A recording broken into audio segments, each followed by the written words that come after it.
Riding in my GNX with Anita Baker on my tape deck. Ooh, man. Let me tell you, this new Kendrick Lamar album attacked us out of nowhere. And it's safe to say none of us were ready. Maybe some of us were hoping for one of these kind of albums. I know I was, me and another one of my constituents. We were talking about how we feel like something in the air, something in the air is calling for another Kendrick album, and not just another Kendrick album, but potentially, how I described it was just a cool Kendrick album, like fun, doesn't necessarily require too much effort and history. But all that to say, GNX is probably still the album of the year. Move aside Chromacopia, you had a good month-long run. I don't mean to compare the two albums. Both of them are great, fantastic. Whichever one you have as your number one album of the year, it's all valid. But between these two albums, both releasing during the morning, I just want to say I'm totally here for these morning drops. I actually prefer it because I love heading to work, blasting a new album, and just having that momentum carry me throughout the day. And I promise I'm gonna get to a formal review type deal, but I just want to get one thing clear out the way. This album is everywhere. I currently live in LA, but I also have family back in the Bay, and I recently went back up there for Thanksgiving.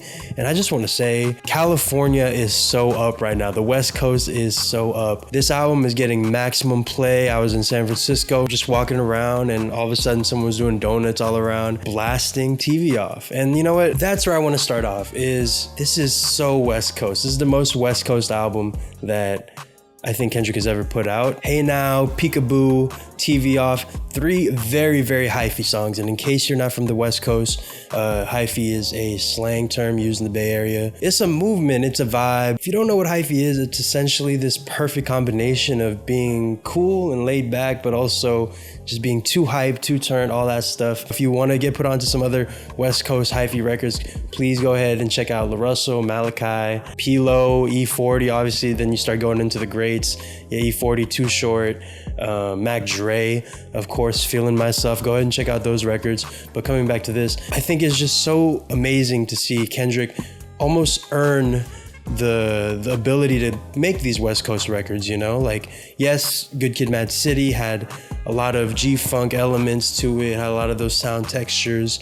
Mr. Morale, Rich Spirit, and Die Hard having those West Coast elements, but this was the West Coast Kendrick project. And on that note, it's also doesn't necessarily have a lot of like cohesive threads throughout it, even though there are some. I love this album the same way I love Untitled Unmastered, where yes, there is a thread if you're listening according to the dates. However, it is more so just songs for you to enjoy, and enjoy I did. Starting off, back to the beginning, Whacked Out Murals, to me just feels like the most like hype, like war ready song, you know? It feels like that scene with John Wick in the shower, like getting ready, you're like just this vendetta that Kendrick has been building up, you know, if going back to Watch the Party Die, that really felt like a declaration of war against the industry, hip hop as it currently stands in terms of how commercialized it has become, and a war cry against what Drake represents in the culture, right? I think is really cool. And obviously there's that Lil Wayne bar that everyone has been quoting and talking about. And used to bump the Carter 3, I held my rolly chain proud. Irony, I think my hard work let Lil Wayne down, whatever though.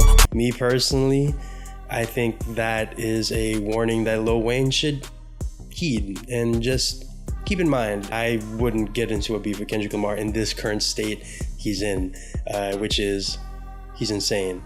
Like, this man made listening to Anita Baker sound threatening. Next up on the track list, man, I'm so glad that he didn't make us wait too far into the album to listen to this record. We finally got the Broccoli song. We got Squabble Up.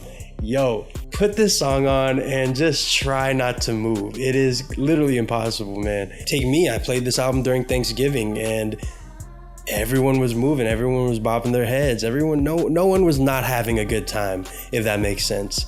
And then you get into the next record which just gave me all the chills. You know, I just got done making this State of R&B video, which is on my channel right now. I'll link it right over here. And throughout the formation of that video, I really found myself falling for what Luther Vandross represented. You know, his career and a lot of what he stood for was based off of love. You know, I was seeing on the track list a song named Luther. I'm like, okay, are we talking about Lex Luthor here? Like, what are we talking about? He's, you know, he's on his mastermind type stuff. And you hear Luther, If the World Was Mine, right into Kendrick. And when I tell you, I was at work trying so hard not to freak out, because in this song, you have Luther Vandross, Kendrick Lamar, and then later on you have SZA coming in with the most beautiful harmonies. And calling this song a cheat code because of the people that are on this record is a disservice to exactly what Kendrick crafted and how he manipulated these moving parts to make it the perfect record that it is. And I would argue Kendrick's best R&B infused record. You know, you have Love, Loyalty. I probably would have said Poetic Justice, but me personally, again, this is my take. I feel like the beat and the sample really carry that record, whereas in this song, it's really Kendrick and SZA, and obviously Luther is a beautiful accent kind of thrown throughout that record. And it's like a beautiful love letter to, I think, what Luther's music is. But yeah, Luther, just R&B perfection. Let me know in the comments what you think is Kendrick's best R&B song, or best R&B rap hybrid song, you know? And there's another record that I'll get to in a second that is in contention for that. As I mentioned before, Hey Now and Peekaboo, and even if you want to include Dodger Blue, very smooth as well in terms of Dodger Blue. I love the use of features throughout this album. That's another thing I'll get to, is that you know, not too many, of course, other than SZA and Roddy Ricch. There weren't a lot of well-known artists being featured on this album, and I think that's definitely an intentional move, as everything Kendrick does. You know, I think of the Pop-Out show and how he started off the set with a bunch of local artists who, you know, are getting put on for the very first time. And I think that's really cool of Kendrick to really, you know, put on his city. And I think that's another thing that people have talked about with this album, is how regional it is, whether it be through the sound, the features, the things he's saying, the words he's saying. If you go through the music video for Squabble Up, obviously that ode to the Roots music video, but then what takes place in it is just all West Coast. I would love to see artists get back to that, is because I feel like a lot of people, you know, and talking about the commercialization of hip hop and just music in general, people are just making everything for everyone, you know, and trying to get that hit, trying to get that TikTok hit. Or, you know, you have people, the biggest artists kind of latching onto a trend or a sound, and that's kind of what carries, you know, these regional records throughout. But no, man, what Kendrick did here was just put a stake in the dirt and draw a line and say, this is West Coast hip hop.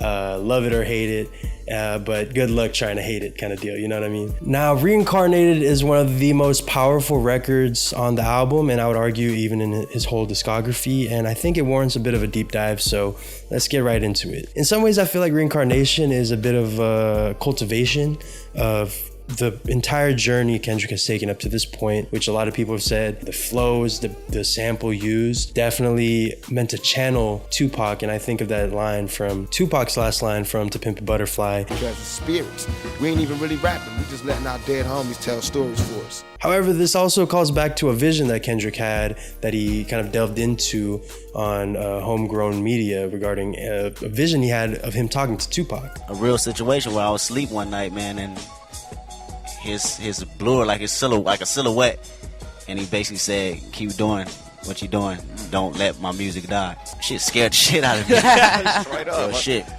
Just off the fact that prior to that, the day before, my mom was bringing up, you know, you and Tupac, y'all like days apart, y'all birthdays. And there are many things to be said about how this record juxtaposes how Drake used Tupac's kind of essence in a record on, for example, Taylor Made Freestyle. I'll just say was very distasteful, very self-serving, whereas Reincarnated feels like it's instead trying to hit the notes of what Tupac would be making nowadays, you know, the things he would want to say. Most importantly, showcasing his ability the way Tupac would want, you know, someone who to carry on that torch. And I think, again, the reason why I say this is almost like a culmination of Kendrick's journey up to this point is because of, you know, his denial of the throne, of the torch, even though, you know, he was given that torch. But also it's like, why me? Why do I have to be the one? Am I worthy enough? You know, I'm just a human. I'm not your savior. However, it doesn't necessarily mean, just because he isn't your savior doesn't mean that he can't put hip hop on his back and try to be what the essence of hip hop is and be that example for the younger generation, and hopefully, you know, evolve it while also paying homage to what has came before. And I think that is, in essence, what Kendrick's thesis statement is with regards to this album. Going back to Reincarnated, this song details Kendrick's experience with past lives therapy, which the main premise is revolving around the idea that we die and are reincarnated back onto Earth in order to explore another lesson that we must learn or haven't learned yet. I've seen many people interpret the first two verses as Kendrick rapping from the perspective of specific people, for example, Al Green and Billie Holiday. After all, Kendrick has done this so expertly on a song like Sing About Me, I'm Dying of Thirst. However, me personally, I like to think of it more as parables rather than literal events that took place, both of which are meant to detail how exactly the devil lives in all of us, even the most gifted and the most giving of us all. Before finally culminating in the third verse, where we catch up with Kendrick Lamar, where his spirit and mind is at, and he actually has a conversation with the devil himself, has a conversation about his gifts, how he uses them, the intent behind it, the true intent behind it. And I think that is where you really get to get a character study into what exactly is going through Kendrick's mind at this very moment. And it's a lot of declarations and manifestos of exactly what kind of man Kendrick wants to be and the image, the messages that he wants to portray from going forward. Now, I don't know if it's just because I've been trying to work on a video essay about this particular character for the longest time, but when I think about the song, I think of my personal favorite Marvel superhero, Daredevil. For the uninitiated, Daredevil, aka Matt Murdock, is a blind vigilante by night, lawyer by day, who struggles a lot with morality, with virtues, as you can tell by the fact that he's a lawyer by day and also a superhero by night, you know, pretty much playing on both sides of the coin here. In case you don't know, a big part of his character is his Catholicism, his faith, his beliefs, and how he uses his faith to point him in the right direction in terms of the type of actions that warrant someone being quote-unquote morally corrupt and the tainting of one's soul. More times than not, Daredevil is often portrayed as the moral compass of the Marvel Universe, whether in comics or in his TV show. But I think what a lot of people don't necessarily realize about the character is just how dark he is and how much he struggles with that internal conflict of the light versus dark. For me personally, I think the best iteration of Daredevil, which is his Netflix TV show, really tackled that topic head on. My grandmother, she was the real Catholic. Fear of God ran deep, you'd have liked her. She used to say, be careful of the Murdoch boys. They got the devil in them. And the Daredevil persona is a way for him to let it all out. And that's what I feel like with Kendrick, is that we think of him as this moral compass, as this person who stands on his beliefs and his faith in God. But it weighs on him. It's why we don't get as many Kendrick albums as, say, a Drake does. It's why he doesn't go on his phone for months on end, is because he's got this struggle that takes up a lot of his willpower and a lot of his mental headspace. Is what does it mean to be a good man? Through those explorations, we get thoughts like this song, Reincarnated. Now, in case you can't tell, I love this record so much. I could talk about this song forever. To me, it's probably a top 5 Kendrick song, and I don't say that lightly. Reincarnated, man, just fantastic record. The next song I want to discuss is the Heart Part 6, the real Heart Part 6, not that maybe possibly the worst diss track ever put out by Drake, by anyone period, but the Heart Part 6 by Drake. Like, what kind of diss track includes a 40-second interlude where you're just monologuing and then the sniffle. I'm not gonna lie, this shit was some good exercise. Like, it's good to get out, get the pen working. For those who don't know, the Heart series is a series that he's done in the lead up of pretty much every big studio album he's done that kind of foreshadows maybe the thematic content or some of the beats used or some of the flows used. This is the first time that we've gotten the Heart part something on an album, I believe. Check me in the comments. And the direction he takes in this case is very surprising because it's very much a tribute to TDE and Black Hippie. And if you don't know, that's his former record label, a group that he was in, Black Hippie. He kind of tells a story of the beginning of Top Dog and his band of merry men and them coming together, learning from each other, how he put his ego aside and realized like, okay, the primary mission right now is to get J-Rock on top, and if he gets on top, then who knows where that puts me, And eventually he then tells a story of the reason why they fell apart, which was, he admits, is because of him and that he wanted to, take on new creative horizons on his own. And I think it's really cool that Kendrick was honest in that way and being able to tell us, yeah, I'm the one who broke up Black Hippie. That's a lot to put on your shoulders. And it's in this look back towards the past that I think you actually get the most candid, really like the first of its kind of a look into what Kendrick has planned for himself in the future, which is, wanting to really get into the business executive role and try to affect change in that area. You see that in the way that he left Top Dog and started his own company with PG Lang, which is not necessarily just a record label, but is a multimedia company that has commercials, has a movie coming out with the creators of South Park, which sounds really cool. And who knows what else PG Lang will create, but he wants to be able to take on that responsibility for himself. And I think he talks about things like this in more metaphorical senses, but this is the first time he's really said it in a more literal sense of like, I want to get into business like this, right? Now, the next two songs I want to talk about, Man at the Garden and Gloria, I think speak to the thesis of the project, is something that I was kind of alluding to before. Mr. Morale was a heavy project, a lot of very heavy subjects, tough conversations, For all this time, Kendrick has been struggling a lot with self-love. And, you see that in To Pimp a Butterfly in terms of that dichotomy of like, am I this prophet figure, And then, of course, in Mr. Morale, we get that answer. It's like, no, I'm not your savior, right? But throughout that album, we see a lot of Kendrick's most vulnerable confessions. And again, namely, issues of self-love. And to anyone who resonates with that album may resonate with what I'm about to say.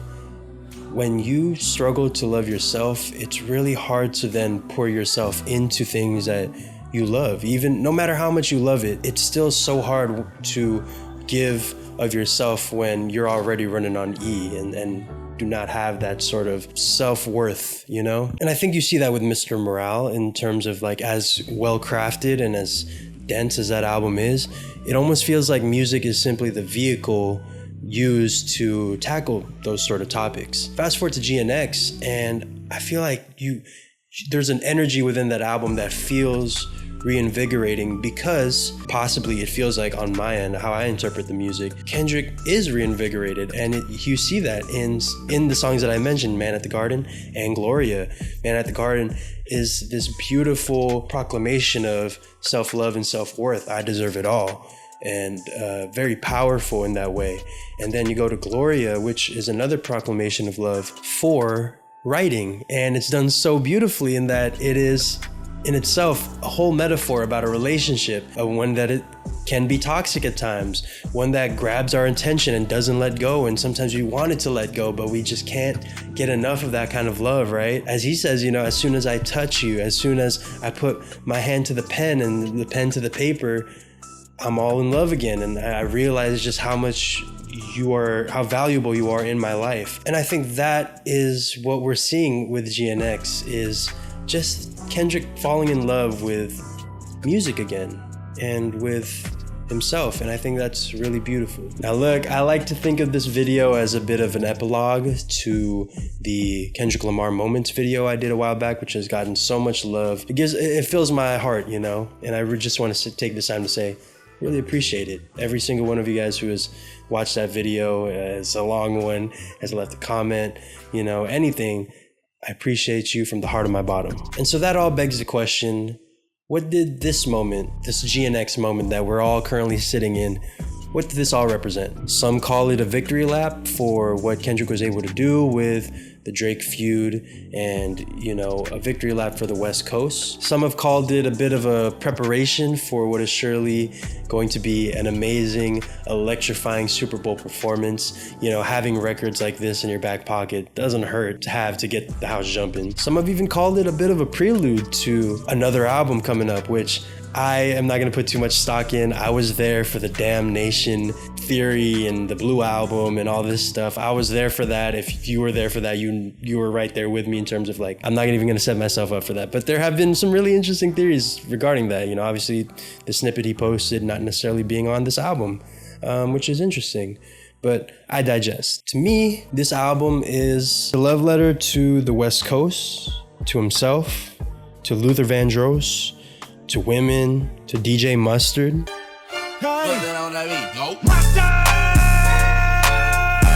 And as we see in Gloria, to the gift of writing. To me, this album is a testament of what Kendrick views as what's waiting for us when we finally learn to love ourselves, whether it be celebration, the true feeling of love, or standing on business. Sometimes that's what love looks like, and healing looks like, is finally being able to stand for what you believe in. Whether you're viewing this album as just a beautiful collection of music that pays homage to West Coast music and it's just so much fun, or whether you view it how my overanalyzing ass wants to view it, is this beautiful kind of bookend of this tumultuous journey Kendrick has really been on for the starting from Good Kid, Mad City to Pimp a Butterfly. Damn, I mean, there's that tweet, right, of like, my city's fucked up, I'm fucked up. Real quick, I just want to say real quick on this note, while we're on this subject, people have talked about how like, Kendrick is the only person who's gone to therapy and has come out worse. I think like all those jokes are funny and all, but I think there is something to be said about healing doesn't always necessarily mean kindness and indifference towards a lot of the world's issues. Healing is realizing, okay, this is what's wrong with me. I did the inner work, all that stuff. And now I can go out there and affect change how I want to. And I think what we're seeing with this album and with Watch the Party Die and the whole Kendrick and Drake feud is someone who has done the inner work, who has come to terms with a lot of the demons inside of him, as seen on and literally illustrated on the Reincarnated. And now we get to see what Kendrick's vision of the world looks like. We're gonna see that through just in general his work with PG Lang, and I'm very excited to see what Kendrick has in store for us. So GNX, please let me know what you think. Let me know any thoughts you have. What's your favorite record? What a record meant to you personally. Tell me anything you wanted me to know. I always love reading comments, so please go ahead and go ahead and say what's up to your boy. While you're here, go ahead and check out my brand new video essay, R&B Saved My Life, but Is It Dying? I put a lot of work into it, and I really appreciate you guys checking it out, leaving a like, commenting on that one. All the things. I'm P.O. You've been amazing, and this is my place. Hope I get to see you around again soon. But until that next time, I hope y'all take care. Bye.